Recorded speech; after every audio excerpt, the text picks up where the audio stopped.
Hey, how's it going? How's everybody doing? Yes, it is still Texas Chainsaw Massacre Month. That sounded awful, but yes, it is still Texas Chainsaw Massacre Month.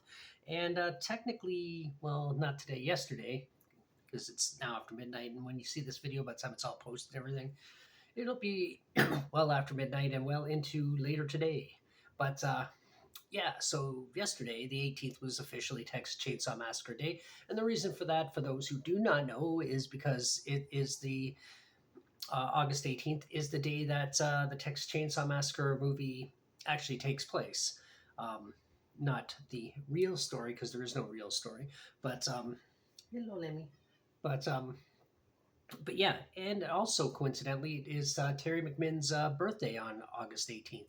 Who, if you don't know who she is, she was the girl that was hung up on the meat hook early on in the film. But yeah, just throwing that out there. And my plan was to watch all the movies and do the OG Texas Chainsaw Massacre on the 18th, but it just didn't work out that way. Just the timing didn't work. And but I still will be doing that review probably in a day or two. But for now, today I am going to be talking about Texas Chainsaw Massacre: The Beginning, the follow up to the remake. And it's weird. I grabbed this off beside the TV, and I realized for the last couple movies I didn't bring the DVD case with me, just to kind of show it off. Does this work? This kind of works. Maybe, I don't know, but yeah, I wasn't bringing it over, and I realized, oh, I haven't even. Not that it really matters, but I just thought that was a weird thing I was forgetting to do. But if you want to not forget something and subscribe and help me get up to 1,000 subs, that would be kind of cool. Ignore the messy background. It's just I'm doing these videos like really late at night, so I don't have time to really sit in a good spot where there's better lighting and a better background. So yeah, sorry, bear with this because all the Chainsaw Massacre videos have been here, but anyway, sorry, cat. But yeah, and if you want to like and comment and talk about what you thought of the video, yeah, I can hear you, but I'm not talking to you right now. Talk to someone else. Talk to my audience. But yeah, if you want to like, comment, do all that stuff, yes, yes, yes, yes. Anyway, every time I turn around, she calls me. But and it's my cat, not my wife, just so you know. But anyway, yeah. Anyway, let's just get into the video. I'm rambling on and blah blah blah blah blah blah blahing. So anyway, Texas Chainsaw Massacre, the beginning, the backstory of not Gunnar Hansen, sorry, of Leatherface. Not even the same Leatherface as Gunnar Hansen. So yeah, the Andrew Bernarski Leatherface. But yeah, directed by Jonathan Liebsman, starring Brewster, which I don't know her from the Fast and Furious movies because I'm not really into those kind of movies. But a lot of people know her from those films. Then we got Taylor Handley, Dior Bard, Matt Bomer, Andrew Bernarski, of course, returning as Leatherface himself. Lee Turgidson, who I am actually a big fan of. I know him best, and a lot of other people would know him best also from, as playing Tobias Beecher from the HBO series Oz, which I have the whole series at home because I do really enjoy that series. It's far fetched from real prison, but it's like a soap opera. But well, I guess it's supposed to be. But anyway, he was really good in that series, and he was good in this as a biker. And of course, Arlie Ermy returning as Sheriff Hoyt. And yesterday when I did the video, I was doing the remake video, and I couldn't remember his name. It was Gunnery Sergeant. No, when Gunnery Sergeant Hartman, I think I just called him the drill instructor or something, but or drill sergeant. I can't remember because I could not remember his name. But anyway, that's who he played. One other sort of guffaw I made in the video yesterday was there was a scene in the movie where a possum is in a locker and jumps out and scares them. For some reason, I was thinking the possum in my head was an armadillo. I don't know why. I was still calling it by its right name, but I don't know. I was getting it mixed up with an armadillo for some reason. So yeah. Anyway, just to throw that out there for anyone that noticed that and said, "What an idiot, man! It's an armadillo, not a possum, but it's a possum there, and the thing you're thinking of is an armadillo." So yeah, I'm an idiot. But Anyway, just a couple quick facts before I talk about what I like and what I don't like about the film. It takes place in 1969, which is the same year Andrew Bernarski, who plays Leatherface, was actually born. Um, the singing "Hush Little Baby" by I can't remember the actress. I didn't even write her name down, but recently passed away. A couple, no, actually, she passed away a while ago, I guess. But when she's singing "Hush Little Baby" and it's all kind of creepy and spooky, she actually ad libbed that. And then director Jonathan Liebsman thought it was the creepiest thing in the whole, one of the creepiest things in the whole movie, and he really liked it. So good for her, because it is actually a little creepy the way she sings it, and it's just, yeah, it's kind of cool. Oh, the cow that got hit on the road, you see it all explode, everything. The cow itself was made out of fiberglass, and all the blood and guts and insides and bones were actually held together with screws. And when the car hit it, it just was designed to explode. Um, what other notes? Oh, sadly, Lee Ermey had to leave filming for a short time because his mother was passing away, was dying, and he wanted to be there with her. So a little bit of sadness there, and must have been hard for him. Either really easy to come back and do the rest of the shoot because it was distracting, maybe get his mind off things, because I know that helps a lot of people, or just really something he wanted to get through quick because his mind was in another place. I can't imagine where my mind would be in a situation like that. So kind of a sad thing. No sequel was really possible after the remake, since Leatherface lost his arm, unless they had a one-armed Leatherface, which would be kind of hard for him to start a chainsaw unless he's pulling with his teeth or something. I don't know. But a lot of the fans were saying that, well, how about a backstory? How do we learn about where all these people came from, how the family got to be, and how Leatherface got to be, and all that other stuff, right? So that's partially, I think, why the prequel was actually made. um, the Saran wrap, when the two brothers are tied up in the barn, was actually actually real, and it was around the actor's face. I don't remember which one was which. I'm not gonna lie.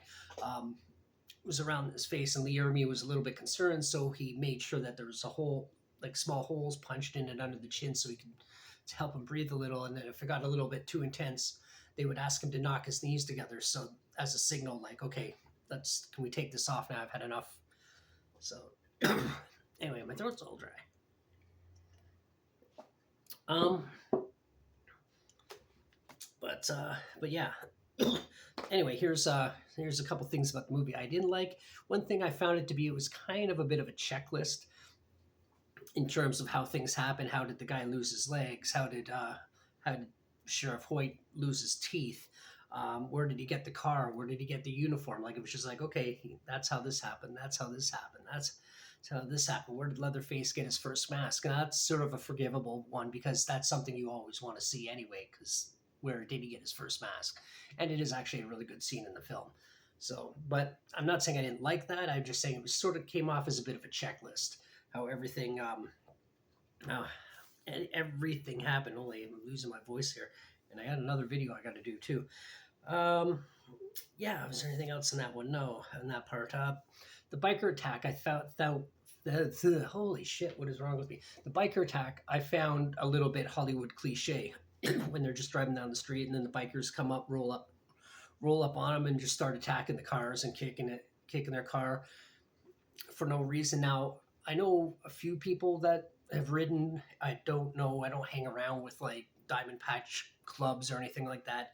But from what I understand, most of the time they're not going to fuck with you unless you give them a reason to. And if they're just rolling up, they might do something to intimidate you, or just to show them their, like, that they own the road still.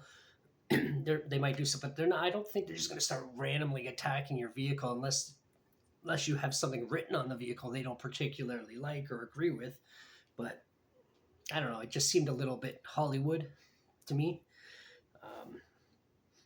And later on, after that, the one girl who's riding, and I guess she's not someone's old lady. She's just riding, and she goes up after them, and then she gets killed, and all this stuff happens.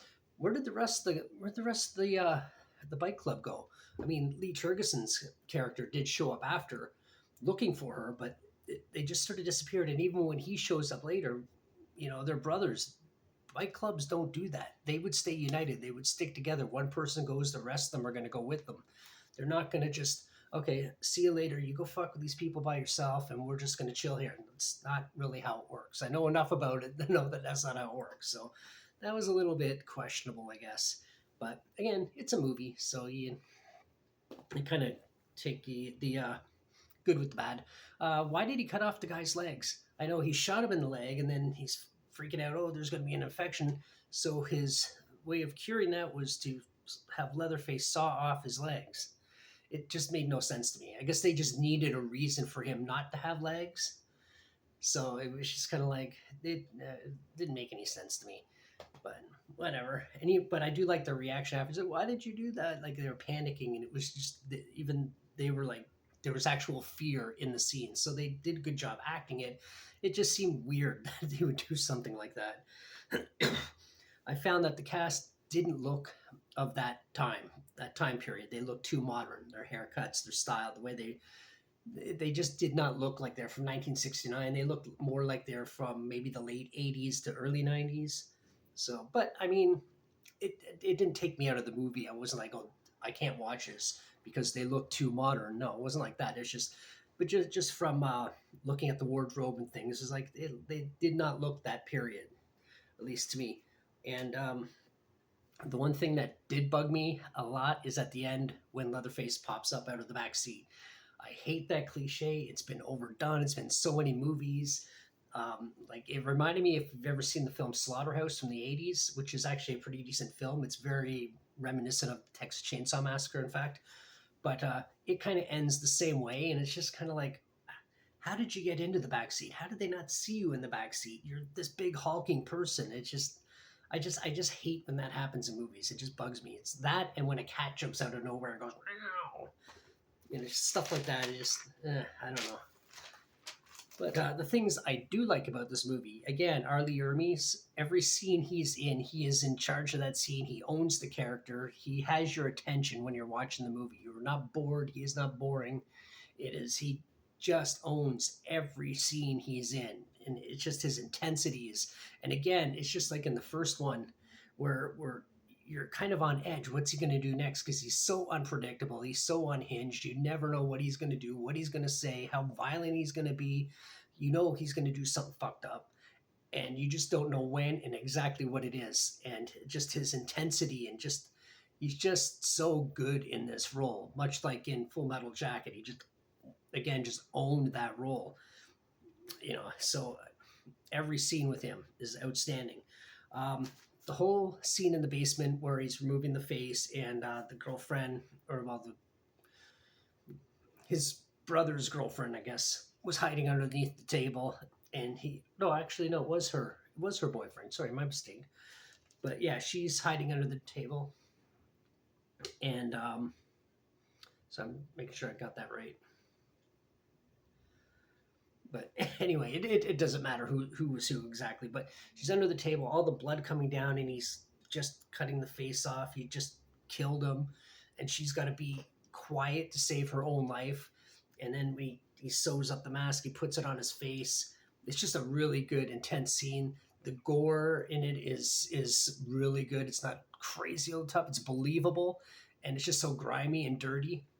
It's just a really good intense scene where you're on edge because you don't want her to get found, because the characters in the movie are actually likable.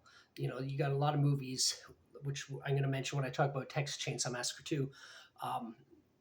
In the 80s especially, it was really guilty for this, and some into the 90s, where you had all these asshole characters that were victims, but you wanted them to die. You just like, oh, kill that person because they're so obnoxious, so annoying. But none of the characters in this film were like that. You're actually rooting for them. They're very believable. So, so when she's under the table, you don't want anything to happen to her. You want her to get away, but how is she going to get away? He's like right here, and if she moves, he's going to see her, and she can't make any noise. Well, her boyfriend is getting hacked up on the table that she's hiding under. So, really well done scene. Creepy factor is up there. It's awesome. The kills themselves were actually really well done, really believable, brutal, but not like over the top, like the Friday the 13th kills, especially in the Kane Hodder years, where they're enjoyable. They're very entertaining, but they were just so over the top and unbelievable. These ones are actually believable. They were violent. Plus, Andrew Bernarski is a big guy. So is Kane Hodder. Don't get me wrong, but so for him to grab someone and throw him around was actually, it didn't look like he wasn't big enough to actually physically big enough to do that. So they were good. They were believable, violent, gory, what you want in a horror movie, especially a slasher film. So they were really great scenes. Um, Seeing Lee Turgensen in the movie, when I first watched it, I just see him as a biker, and I'm just like, is that Beecher? It is Beecher. As soon as I heard him talk, I recognized the voice right away. But it's weird because he's kind of very soft spoken in a lot of ways. But he's playing this like badass biker guy with a gun. And you're just like, it kind of doesn't match, but at the same time, Lee Turgensen's a good enough good enough actor to pull it off and make it believable. So it's kind of cool seeing him in the movie in a different role than what I was used to seeing him in Oz. In spite of the character arc in Oz, he went from like very timid to kind of intelligent and aggressive, and well, he's intelligent to begin with, but aggressive and didn't take shit, kind of. So I do like how, even though I said it was a checklist thing, it doesn't mean I didn't like some of the scenes, but I do like the whole scene where Hoyt gets the uniform and how he gets the name Hoyt, because that was the name on the uniform of the cop that he shot. And it's a really intense scene. He's taking care of Leatherface as his son. I've totally forgotten the name, which is crazy. I shouldn't have forgotten the name, but anyway, he's protecting him and shoots the cop in the head with his own shotgun. And then he just takes the uniform, and you see him after it. He puts the hat on. He's like, "There's a new sheriff in town," and it's just kind of a really well done, cool scene. The grittiness of the film.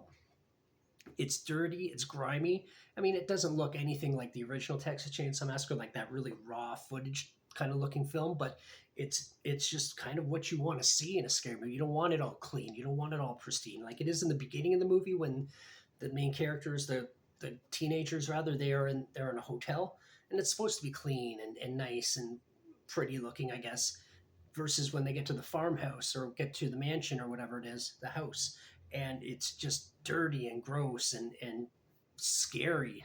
Like it's looks good. Um, I like the scene where they're tied up in the barn together, and he has the one brother. He's got the saran wrap on his face. The other brother, he says if you can do 20 push-ups, and he's kicking the shit out of him while he's doing the push-ups, basically, and then stomps on him. And just the line, something tells me he ain't going anywhere. And then he reuses that line later on to a different character. So that was a really good scene. It was intense, and again, R. Lee Ermey just owned that scene. It's like, what's he going to do next? How violent is he going to be? These poor guys. What's going to happen? So yeah, it's that was a really good scene. And the last thing is when they're sitting, the girl's tied up under the table, and the two women are talking just casual about tea and their little favorite snacks. She's under the table banging, trying to get away, and they're just sitting there casually, like it's just another day. Like the cat's under the table rubbing itself on the leg of the chair or something. It's just there's just no fucks to give. Just whatever. This is okay. This is us. This is our life. But anyway, that'll be it for Texas Chainsaw Massacre: The Beginning. If you want to comment and tell me what you think of the movie, what you thought of the things I like or what I don't like, or talk about some of the things I missed, some of the things that you like about the movie, and just overall how you feel about the movie. And also, if you haven't subscribed, want to help me subscribe or help me get up to 1,000 subscribers. I am losing my voice and I'm not even saying proper words. But that would be great. That would help me out, and I would really appreciate that. I'm not monetized. I just do this for fun, but I do love the comments and I love the banter. So that's it for this one, and I guess until the next one. Bye.